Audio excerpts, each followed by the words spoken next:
Friends, good morning सर्वांना. श्री स्वामी समर्थ. तर आजची सकाळची सुरुवात झाली होती छानशा स्वयंपाकाने. म्हणजे सकाळी आंघोळ वगैरे करून मी स्वयंपाक करायला घेतला होता. आता इथं कार्तिकचा डब्बा बनवून दिला होता. आता यांच्या डब्यासाठी मी चपात्या बनवून घेत होते आणि सोबत बाजूला मी भाजी बनवून ठेवलेली होती. चहा पण झालेला होता, मी थोडाच ठेवला होता. मी चहा घेतला आणि हा आधीसाठी मी चहा ठेवला होता. तर कोण कोण आहे माझ्यासारखं ज्यांना सकाळची सुरुवात चहाशिवाय होत नाही. मी सकाळी उठल्यानंतर पहिल्यांदा गरम पाणी पिते आणि त्यानंतर चहा 10 मिनटाच्या फरकाने. तर आता पहा, इथं सुंदर अशी डाळ घालून, हरभऱ्याची डाळ घालून दोडक्याची भाजी केलेली होती.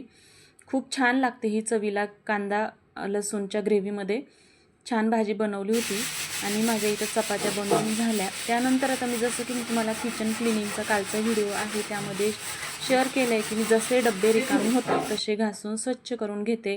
आज गव्हाच्या पिठाचा डब्बा रिकामा झाला होता. मग आज त्याला व्यवस्थित घासून स्वच्छ करून सुकवून आणि मग यामध्ये गव्हाचं पीठ मी दळून भरून ठेवते. म्हणजे किचन क्लिनिंगच्या वेळेस आपल्याला फार लोड येत नाही. त्या व्हिडिओमध्ये मी तुम्हाला शेअर केलेला आहे बघा की 2 दिवसात पीठ संपेल. मग मी हा डब्बा घासून स्वच्छ उन्हाला लावून मग त्यामध्ये पीठ भरून ठेवील. आता इथे बेडरूममध्ये थोडंसं ऊन आलेलं होतं. आज एक 7-8 दिवसानंतर मला थोडंसं सूर्यनारायणाचं दर्शन झालेलं. आज थोडासा पाऊस उघडल्यासारखा वाटत होता. नाहीतर गेले 8 दिवस कंटिन्यू चाकणमध्ये भरपूर मुसळधार पाऊस झाला. खूप लोकांचं नुकसान झालं. देवपूजा आणि सगळ्यात आधी सगळ्यांना शुभ सकाळ. आज गुरुवार आहे आणि गुरुवारचं हळदीचं लेपन आणि देवांची पूजा करायची होती. तर मी इथे वाटीमध्ये हळद घेतली आहे. ह्याचं आपल्याला हळदीचं लेपन करायचं आहे. आणि याच्यामध्ये मी घेणार आहे गोमूत्र. हे गावरान गाईचं गोमूत्र आहे, जे मी गावाकडून आणलं होतं. बाजारातही भेटतं पण मी आणलं होतं गावाकडून. ह्यामध्ये गोमूत्र आणि हळद आहे. यामध्ये थोडंसं पाणी मिक्स करून मी पेस्ट बनवून घेते.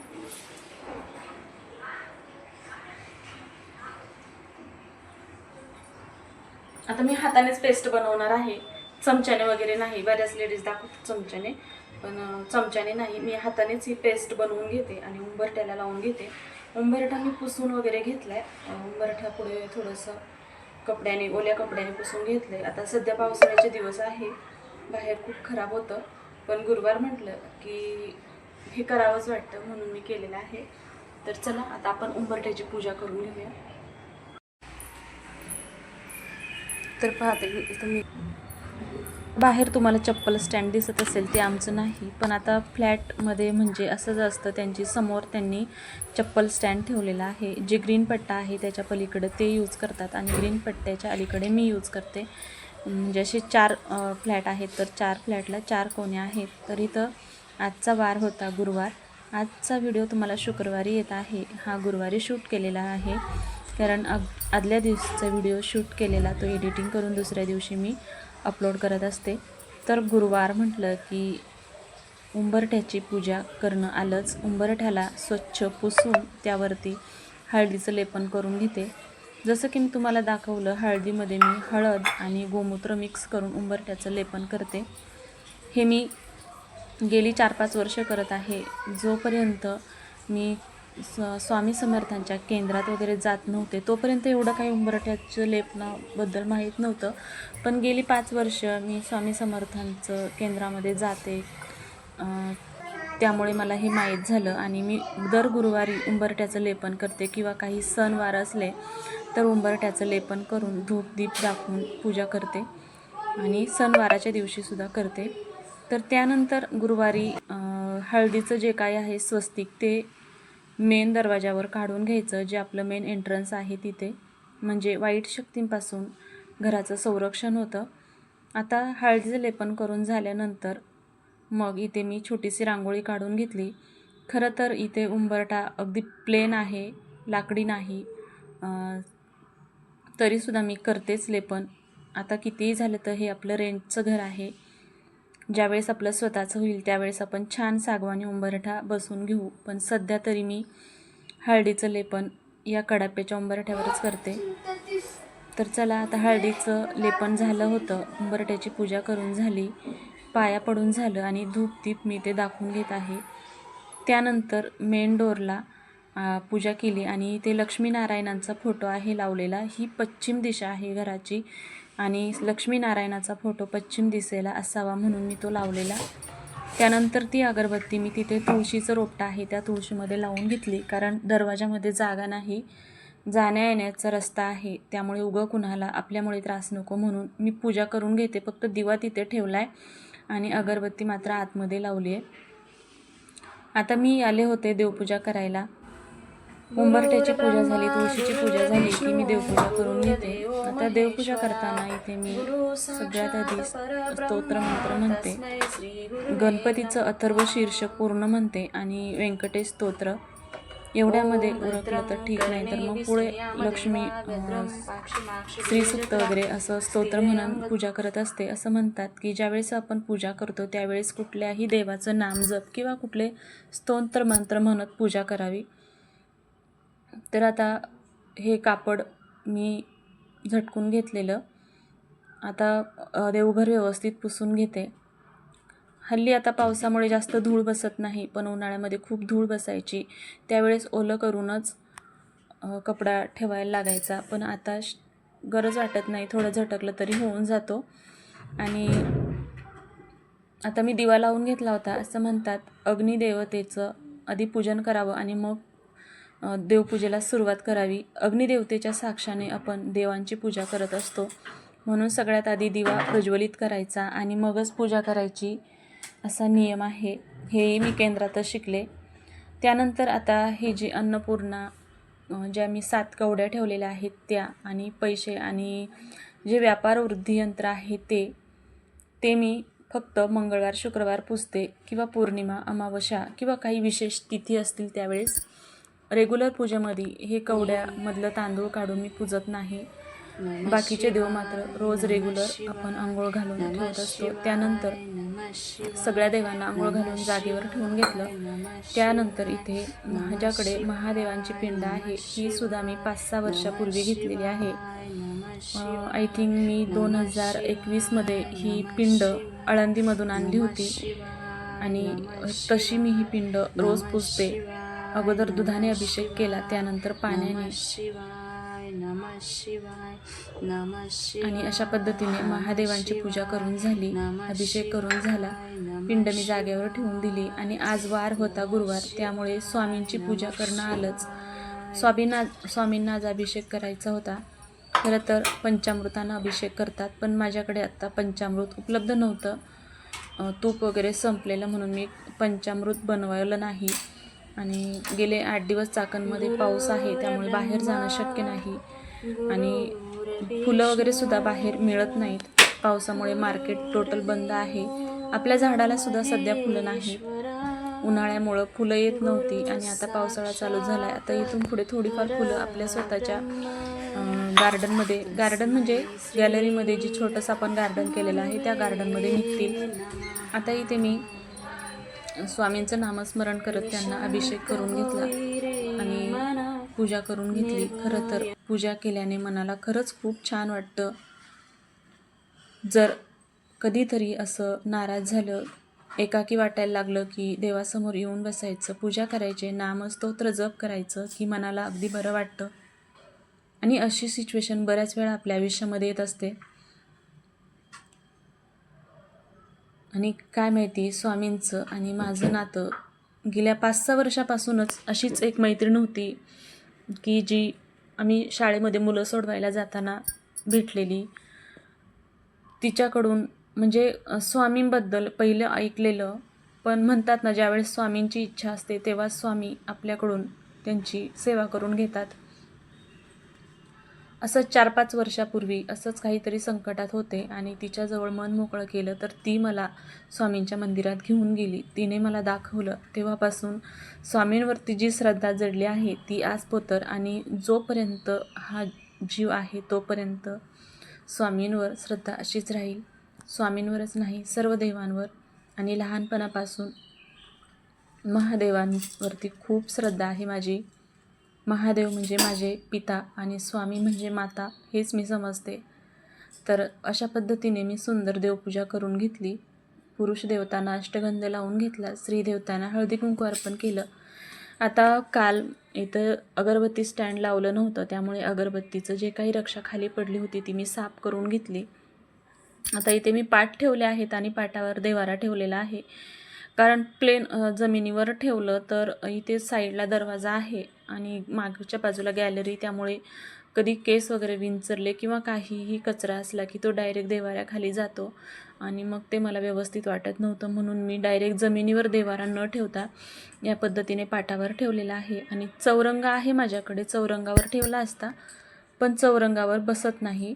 देवाराची साईज थोडी मोठी आहे आणि चौरंग बारीक, आणि टेबलवर ठेवावा तर असं म्हणतात की आपण ज्यावेळेस देवपूजा करतो त्यावेळेस मांडी घालून व्यवस्थित बसावं आणि देवपूजा करावी. देवांची जी काही साईज आहे ती आपल्या नाभीच्या वरती असावी, म्हणजे आपण देवांपेक्षा उंच आसनावर बसून देवांची पूजा करू नाही, देवांपेक्षा खालीच बसून आपण पूजा करावी असं म्हणतात. म्हणून मी हे पाटावरती ठेवलेले आहेत. पाहूया कधीतरी आपण थोडंसं उंच काहीतरी बनवून घेऊ. तर चला, अशा पद्धतीने माझी देवपूजा झाली होती. आता इथे मला नैवेद्य बनवायचा होता, नैवेद्य मी बनवला नव्हता. तर आता मी स्वामींसाठी, आज गुरुवार आहे तर मी शिरा बनवणार होते. शिरा बनवल्यानंतर नैवेद्य ठेवणार आहे. तर आता इथे देवपूजा करून झाली होती आणि मग मी आले होते इथे दळण करायला. गव्हाचं दळण संपलं होतं. काल व्होल्टेजचा प्रॉब्लेम होता म्हणून मी गिरणी लावली नाही. आज व्यवस्थित दळण करून घेते गव्हाचं. 5 किलो दळण केलं की 7-8 दिवस आरामात जातं, कधी कधी 10 दिवससुद्धा जातं, कमी जास्त होतं. तर आता इथे गव्हाचं दळण करून घेते. आधी थोडंसं दळण करून घेते, गिरणीत टाकून घेते आणि मग बाकीचं दळण करते. कारण व्होल्टेज जर कमी झालं तर मग दळण होत नाही. पहिल्या रेंटच्या ज्या रूममध्ये राहत होतं तिथे व्होल्टेजचा प्रॉब्लेम नव्हता, कधीही मी गिरणी लावत होते.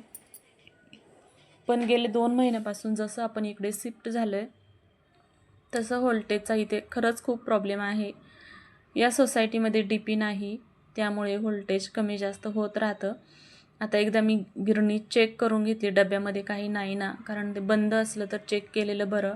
कुठं झुरळ, कुठं काही जर गेलेलं असेल, शक्यतो झुरळ नाहीच, पण तरी एकदा आपल्या समाधानासाठी मी डब्बा क्लीन आहे की नाही ते चेक करते, व्यवस्थित सेटिंग करून घेते. कारण गव्हासाठी आणि बाजरीसाठी किंवा इतर धान्यासाठी वेगवेगळे मोड आहेत, ते मी चेक करून गिरणी लावून घेतली. आता गिरणीमध्ये थोडंसं गव्हाचं दळण केलं आहे, कारण मी जसं तुम्हाला म्हटलं की काल व्होल्टेजचा प्रॉब्लेम होता म्हणून झालं नव्हतं. तर आता थोडंसं दळण टाकून घेतलं, राहिलेले दळण मी करून घेते आणि गिरणीत टाकते. आता इथे मोठा टास्क होता कपडे धुण्याचा. गेले 8 दिवस भरपूर पाऊस, आणि पावसाचं पाणी तुम्ही पाहू शकता किती घाणेरडं होतं, पण आता पर्याय नव्हता हे पाणी यूज करण्याशिवाय. मागच्या बाजूला आज थोडंसं वातावरण उघडलं होतं तर मी तुम्हाला मागे दाखवते. पहा, अशी गटारं साठलेली होती आणि हे पहा इथं हे पूर्ण झाकून गेलेलं होतं. आता हे खाली बघा, त्यांनी खड्डा करून ठेवलेला आहे खाली पार्किंगसाठी, तर तिथे सुद्धा भरपूर पाणी साठलेलं आहे. आणि आज पाऊस नाही पण आभाळ खूप होतं. बाहेर स्वच्छ सुंदर झाडांची सुद्धा आंघोळ झालेली होती. गेले 8 दिवस झाडं पावसामध्ये भिजत होती. ते पानंसुद्धा खराब व्हायला लागलेली, पण आज थोडंसं उघडलं, झाडं फ्रेश झाली होती. मागच्या परसातलं आंब्याचं झाड खरंच खूप स्वच्छ दिसत होतं, आभाळ निळशार होतं आणि वातावरण अगदी प्रसन्न वाटत होतं थोडंसं उघडल्यामुळे. तर आता इथे गणेशवेल बाजूला मी खरं तर हे लावलेलं गुलाबाचं रोपटं सफेद, पण ते जळून गेलं आणि त्यामध्ये गणेशवेल उतरला. आता हे जेड प्लांट पहा, कुबेर वृक्ष, त्याला मी कट करून दुसऱ्या कुंडीत लावलेलं, तो कोमजलेला आहे. आणि हा जो पहिला आहे त्याची चमक पहा पानांची.